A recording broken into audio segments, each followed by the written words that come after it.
ውድና የተከበራችሁ የበጎ ቤተሰቦች እንዲሁም የአፍላ ፍቅር ወዳጆችና ተከታታዮች እንደምን አላችሁ?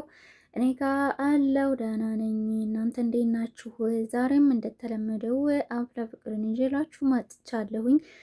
እናንተም ላይክ እና ሰብስክራይብ እያደረጋችሁ አባራታችሁኝ ማለት ነው። ካየሁትና ከታዘብኩት እንደው ፈገግ ካደረገኝ ነገር የሰብልና የኤላ ነው ማለት ነው። እንግዲህ ሰብሊ ከኤላ ጋራ እልክ ተጋብታለች። ኤላ ደግሞ ከጆኒ ጋራ እልክ ተጋብቷል ማለት ነው። ጆኒ እንግዲህ ኤላን ሊያስመክረውም ይሁን ሊያስደበድበውም በጣም ብዙ ጊዜ ሞክሯል። ነገር ግን ለድብደባም ይሁን ለምክርም እሱ ያላመነበትን ነገር ቦታ እንደማይሰጥ አሳይቷል ኤላ ማለት ነው። እንግዲህ ኤላን በናታንም ሊያስደበድበው ሞክሯል ጆኒ። ግን ናታንም ጆ እንደላከው ከዛን ኤላን እንኳን ሊመታው በምክር ምክንያት እንዳያስደበድብህ እኔንም አንተን ደብድብ ብሎኝ ነው የላከኝ እንዳለው ባለፈው ቪዲዮ ላይ ተነዋል ማለት ነው። ነገር ግን አሁን ደግሞ በመደብደብና በማስደብደብ ወይም በመምከርና በማስመከር ሳይሆን ሰብሊ ጋር በተግባባው ቃል በገባላት መሰረት ኤላን ባየውና አጠገቡ በመጣ ሰዓት ወይም እሱ ጋር ሲሄድ ጸባዩን ማሳመርና ነገር መፈለግ እንደሌለበት ለሰብሊ ቃል ገብቶላት ነበረ። እንዲሁም ኤላ በአጠገባቸው ሲያልፍና አጠገባቸው በመጣ ሰዓት ኤላ እንዴት ነህ እያለ ጆን ጸባዩን አሳምሮ አይተነዋል ማለት ነው። የኔ ወንድምም እያለ ሲጠራው ነበር። ኤላ ግን እኔ ወንድምህ አይደለሁም፣ ወንድምህን ሄድና እዛ ፈልግ፣ አታስመስል፣ ደግሞም ለማስመሰል አንደኛና የምትችል ሰው ነህ ሲለው በሰብሊ ፊት ተናግሮታል። እሷም አንተ ምን አስበህ ነው? ምን ሆነህ ነው? እሱ እኮ ሰላም ለማውረድና ሰላም ለማስፈን እየፈለገ ነበረ። አንተ ግን ሰላም የሚወድልህ ሰው አይደለህም ብላ ታጠገቡ ጆኒ ጋራ ትተውት ባይ ባይ እያሉ እየተጫወቱበት ትተውት ሄደው ነበር።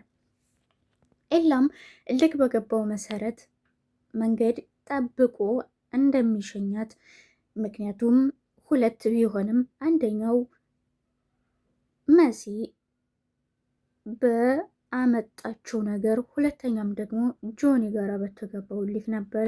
እንግዲህ ናታን ለብዙ ጊዜ እየተደጋገመ በመንገድ ላይ እየጠበቁ ለብዙ ጊዜና ለሁለተኛ ጊዜ እየመቱት ነበረ። ይህንንም ሀሳብ ስታስበው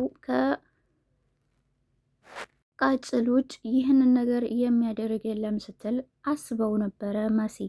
ይህንንም ለማጣራትና ይህ ነገር እውነት ነው ወይስ ውሸት ነው የሚለውን በሌላ ስልክ በማይታወቅ ስልክ ወደ ቃጭል ትደውልላት ነበረ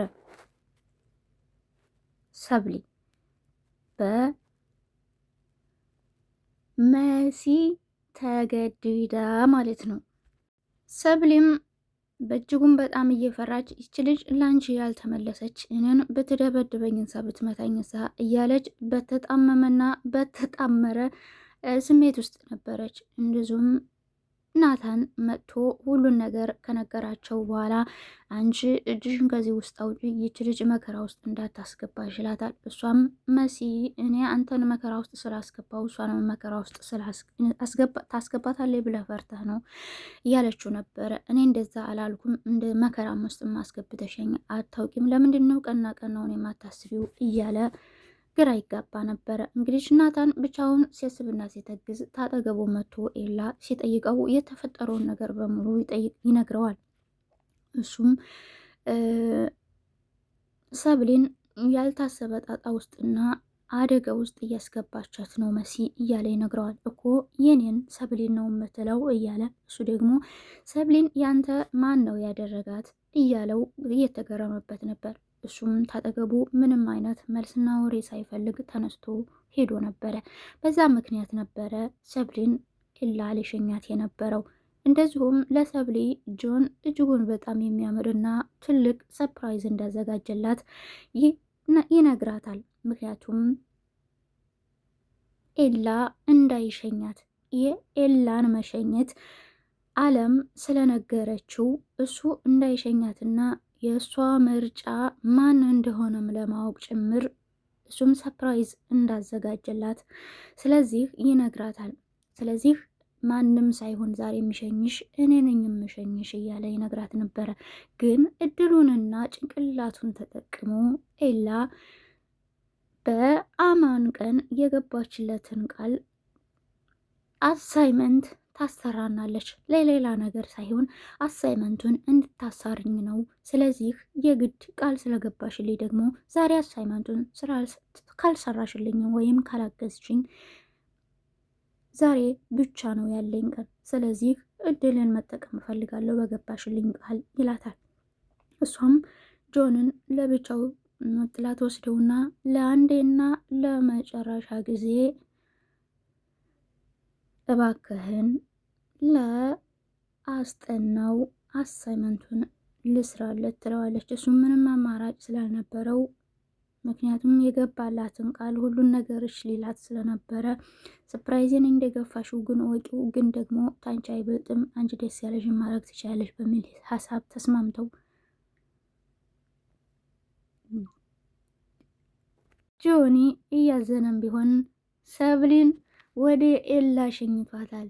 ኤላ ሀፋፍ ገፋፍ አድርጎ ይዟት አብስ ብሏል ማለት ነው። እሷም እንግዲህ በመንገድ ላይ ሲሄዱ አሳይመንቱን እንስራ እያለች ብትጠይቀው አሳይመንቱን ለመስራት እንደማልፈልግ አሳይመንቱን እየጠቀስኩት ለሰበብ እንደሆነ እኔ ብቻም ሳልሆን አንቺም ጭምር ታውቂያለሽ እያላት ነበረ። ግን እሷ ማንን ነው የምትወደው? ልቧ ያለው ጆን ጋራ ልቧ ያለው ኤላ ጋ ነው። እሱም በአንድ አጋጣሚ አሁን የት ነሽ ሲላት ትምህርት ቤት ነኝ አለችው። አይ አሁን ትምህርት ቤት ሳይሆን እኔ አጠገብ ነኝ። ለምን ፍቅረኛሽ ጋር አልሆንሽም ነበር? ስለዚህ አንቺ ፍቅረኛሽን ሳይሆን የምታፈቅሩ እኔን ነው ብሎ ጠይቋት ነበር። እውነት ነው። እና የተወዛገበ ስሜት እና የተወዛገበ ውስጥ ናት ያለችው ማለት ነው። እንግዲህ ሌላውን ደግሞ ተከታትዬ ለእናንተ የማደርስላችሁ ይሆናል።